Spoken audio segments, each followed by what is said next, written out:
और मुंबई में आज कांग्रेस नेता के फिल्म स्टूडियो पर बुलडोजर चला। जिन स्टूडियो से रोजाना करीब 2 करोड़ रुपए की कमाई होती थी, उन्हें बीएमसी के बुलडोजर ने जमींदोज कर दिया। बीजेपी ने आरोप लगाया कि कांग्रेस के नेता और उद्धव सरकार में मंत्री रहे असलम शेख ने 1000 करोड़ रुपए का घोटाला किया। आज जब असलम शेख के स्टूडियोज पर बुलडोजर चला तो बीजेपी के नेता किरीट सोमैया खुद हथौड़ा और कुदाल लेकर वहां पहुंचे। असलम शेख महाविकास अघाड़ी सरकार के तीसरे मंत्री हैं जिन पर पिछले कुछ महीनों में एक्शन हुआ है। आखिर इस एक्शन के पीछे क्या प्लान है, देखिए हमारी ये स्पेशल रिपोर्ट।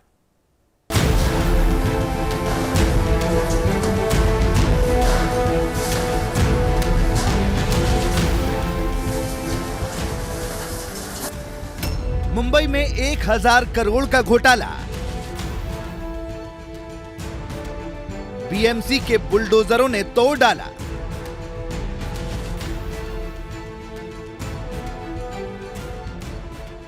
महाराष्ट्र में महाविकास अघाड़ी सरकार में शामिल सभी पार्टियों के नेताओं पर कानून का शिकंजा लगातार कसता जा रहा है।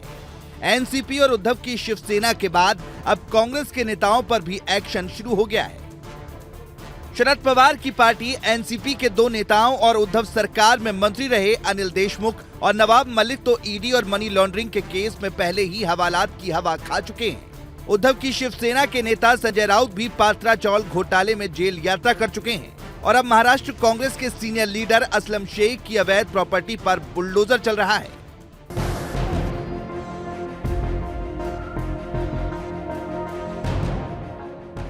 बीएमसी के बुलडोजर जिन स्टूडियो को धराशायी कर रहे हैं, उन स्टूडियोज से पर डे का 2 करोड़ रुपए किराया आता था। 24 घंटे यहां फिल्मों की और सीरियल्स की शूटिंग चलती रहती थी।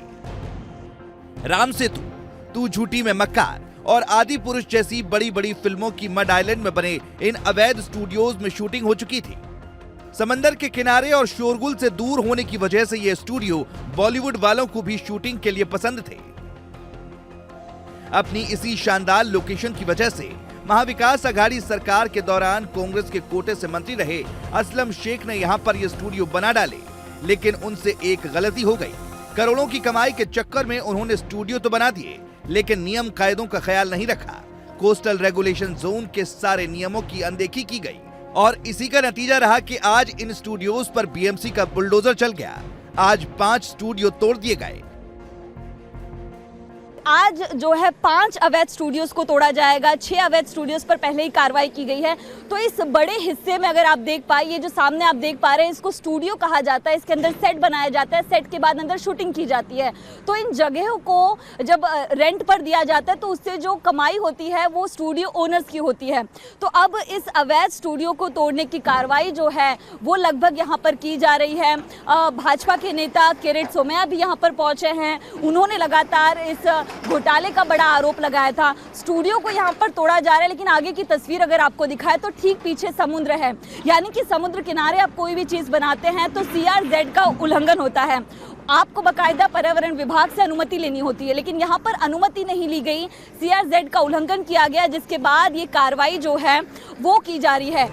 इन स्टूडियोज को बनाने में सबसे बड़ी अनदेखी CRZ के नियमों की हुई और ये सब इसलिए मुमकिन हुआ क्योंकि इन्हें बनवाया था कांग्रेस के बड़े नेता असलम शेख ने। असलम शेख कांग्रेस के बड़े नेता हैं। मुंबई की मलाड सीट से लगातार 3 बार विधायक चुने गए। उद्धव ठाकरे की सरकार में वो टेक्सटाइल, फिशरीज, पोर्ट मिनिस्टर थे। इसके अलावा वो मुंबई के गार्जियन मिनिस्टर भी थे। फिशरीज और पोर्ट का मिनिस्टर होने की वजह से कोस्टल एरियाज उनकी मिनिस्ट्री के अंडर ही आते थे। बस इसी बात का फायदा असलम शेख ने उठाया। असलम शेख ने आदित्य ठाकरे को भरोसे में लिया। टूरिज्म और पर्यावरण मंत्रालय आदित्य ठाकरे के पास थे और उनसे कहकर असलम शेख ने समंदर किनारे स्टूडियो बनाने की परमिशन हासिल कर ली। लेकिन बीजेपी के नेता किरीट सोमैया ने लगातार इसके खिलाफ मुहिम छेड़ रखी थी और आखिरकार अब जाकर उन्हें कामयाबी मिल गई। आज जब असलम शेख के स्टूडियोज पर बुलडोजर चल रहा था तो किरीट सोमैया भी प्रतीकात्मक तौर पर कुदाल, बेलचा और हथौड़ा लेकर आए थे। किरीट सोमैया ने कहा कि असलम शेख तो आदित्य ठाकरे को लेकर यहाँ आए थे, लेकिन अब अवैध निर्माण पर बुलडोजर चलना शुरू हो गया है। उद्धव सरकार के दौरान बनी भ्रष्टाचार की कई मीनारें अभी और गिरेंगी। आदित्य ठाकरे और असलम शेख ये दोनों ने यहाँ पर स्वयं विजिट की थी और आप कह रहे हैं आदित्य और असलम ने भी यहाँ पर विजिट की थी असलम शेख के अनेक कंसर्न है। आदित्य ठाकरे के पर्यावरण मंत्रालय के अंतर्गत महाराष्ट्र कोस्टल जोन अथॉरिटी ने 21 फरवरी 2021 को इन स्टूडियो को परमिशन दी। 6 महीने की परमिशन थी, लेकिन उद्धव ठाकरे के मुंबई महापालिका ये परमिशन बढ़ाती गई। आखिर में ठाकरे सरकार के भ्रष्टाचार का प्रतीक टूटा। उद्धव ठाकरे सरकार के जो भ्रष्टाचार के स्मारक है वो तो टूटेंगे ही। उसमें से उनको जो सालाना 100 करोड़ रुपए की इनकम अब बंद होगी, उनको दुख है। लेकिन बड़े लोग भी अगर इल्लीगल बांधकाम करेंगे टूटेगा। जिन 5 स्टूडियोज में आज बुलडोजर चला वो करीब 8 एकड़ इलाके में बने थे और ये समंदर के बिल्कुल किनारे बने थे।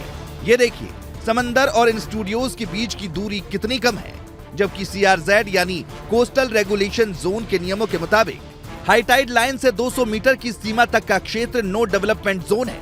200 मीटर से 500 मीटर के बीच खाली जमीन पर पर्यावरण मंत्रालय की परमिशन से टूरिस्ट के लिए रिजॉर्ट आदि बनाए जा सकते हैं, लेकिन पक्का निर्माण ना हो। 200 से 500 मीटर के बीच पक्के निर्माण की मंजूरी तब दी जाती है जब वो बिल्डिंग मछली पकड़ने या फिर गौठानों के लिए हो।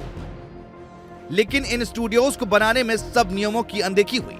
समंदर के बिल्कुल पास पक्का निर्माण कर दिया गया। बीजेपी का आरोप है कि इन स्टूडियोज से असलम शेख को जो कमाई होती थी उसका एक हिस्सा उद्धव ठाकरे के पास भी जाता था। इस अवैध स्टूडियो से जितनी कमाई होती थी, भाजपा का आरोप है कि कांग्रेस के नेता और साथ ही उद्धव बाला साहेब ठाकरे की पार्टी को सारा पैसा गया है।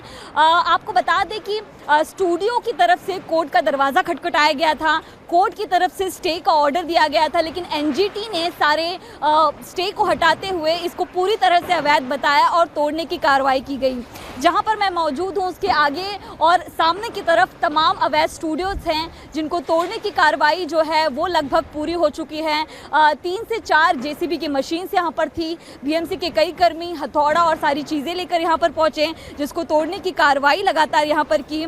उद्धव ठाकरे पर बीजेपी के आरोपों में कितना दम है इसकी तो अभी जांच होनी है, लेकिन ये बात तो तय है कि असलम शेख ने मड आइलैंड में जो स्टूडियो बनाए वहाँ शुरू से ही गड़बड़ी थी। शायद यही वजह है कि जब सारा देश कोरोना से जूझ रहा था उस दौरान इन स्टूडियोज को बनाने की मंजूरी मिली। जनवरी 2021 में ये स्टूडियो बनने शुरू हुए और 4 महीने में बनकर तैयार हो गए। इसके बाद से यहाँ फिल्मों की शूटिंग का काम चल रहा था। किरीट सुमैया तो साफ कह रहे हैं कि यहाँ से जो कमाई होती थी वो बांद्रा भी जाती थी। बांद्रा में ही उद्धव ठाकरे का घर यानी मातोश्री है।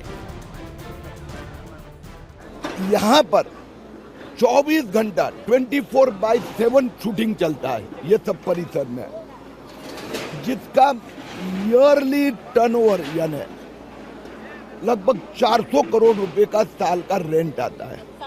25% यानी 100 करोड़ रुपया ये सब नेताओं को पॉलिटिकल सिस्टम में बांटा जाता है। 1000 करोड़ का वैल्यूएशन है, 500 करोड़ की नेट इनकम है। उसमें से 100-125 करोड़ उसमें से कुछ बांद्रा जाता था, कुछ असलम शेख के ऑफिस में जाता था। असलम शेख के इन स्टूडियोज को बनाने का पूरा प्लान कोरोना काल में ही बना। इसका सबूत आपको इन 2 फोटोज से भी मिल जाएगा। पहली तस्वीर 2019 की है, सारी जमीन खाली है, लेकिन 2022 तक यानी 3 साल में पूरी तस्वीर बदल गई। जहां खाली जमीन थी वहां इतने बड़े बड़े स्टूडियो बन गए। करोड़ों की कमाई के चक्कर में सुपर फास्ट स्पीड में काम हुआ, लेकिन जिस स्पीड से ये इलीगल स्टूडियो बनाए गए उसी स्पीड से इन पर बुलडोजर भी चल गया। इन स्टूडियोज को बचाने के लिए इनके मालिक कोर्ट भी गए थे। कोर्ट से तो स्टे मिल गया, लेकिन एनजीटी यानी नेशनल ग्रीन ट्राइब्यूनल के आदेश पर इन स्टूडियोज को तोड़ दिया गया। बीएमसी ने 11 स्टूडियो और 30 अवैध बंगलों को नोटिस दिया था और सभी 11 स्टूडियो को गिराने का काम पूरा हो चुका है। 6 स्टूडियो फरवरी में तोड़े गए और 5 पर आज बुलडोजर चला। इसके अलावा बीएमसी ने पिछले 1 हफ्ते में 3 अवैध बंगलों को जमींदोज कर दिया। 3 बंगलों पर भी जल्द हथौड़ा चलने वाला है। लेकिन असलम शेख बीएमसी के बुलडोजर एक्शन को अलग ही एंगल दे रहे हैं। असलम शेख का कहना है कि इस तरह की कार्रवाई करके बीजेपी मुंबई में फिल्म इंडस्ट्री को खत्म करना चाहती है। असलम शेख का दावा है कि यूपी के CM Yogi Adityanath film industry को यूपी ले जाने के लिए मुंबई आए थे और अब महाराष्ट्र सरकार उसी दिशा में काम कर रही है। ऐसा है कि आदित्य ठाकरे और मेरा नाम लेके तो एक बहाना है।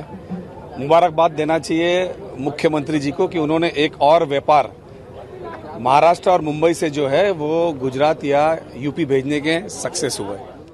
इंडिया टीवी हर वक्त हर जगह डाउनलोड करने के लिए सर्च करें India TV news Google play store या ऐप स्टोर पर।